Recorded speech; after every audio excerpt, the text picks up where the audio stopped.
Let's be real. Not all cruise ship jobs are created equal. Some positions will test your patience, your energy, and honestly, your mental strength. So if you're planning to apply, listen carefully. This might save you from the wrong choice. I'm not here to discourage you. Lahat ng trabaho on board importante. But I want you to be prepared, especially if first contract mo. Because sometimes it's not about the job title. It's about the workload, schedule, and daily reality. Let's start with the galley or kitchen crew. Respect to all kitchen staff. Grabe, sobrang hirap ng trabaho nila. But real talk, this is one of the toughest roles on board.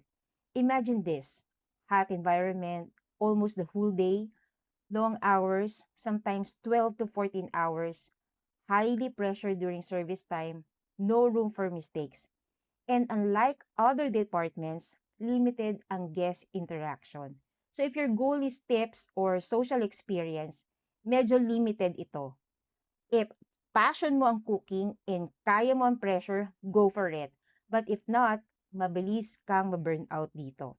Next is housekeeping or cabin steward. To be fair, this position can give you good tips, especially if you're friendly, consistent, and maalaga sa guests. But here's the reality. You clean multiple cabins every single day.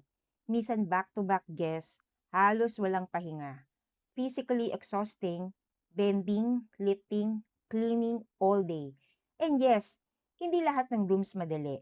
Some rooms are really messy or challenging linisin. And you have to handle that professionally every single day. Araw-araw ka rin maglilinis ng bathroom and toilet.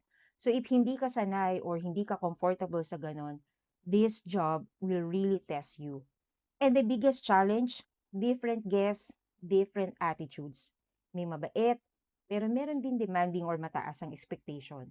So kahit pagod ka na, you still need to smile and give good service because that's also where tips come from. So yes, good income potential, but kapalit nun is physical, pagod, and consistency every day. Now let's talk about utility or back of the house support roles.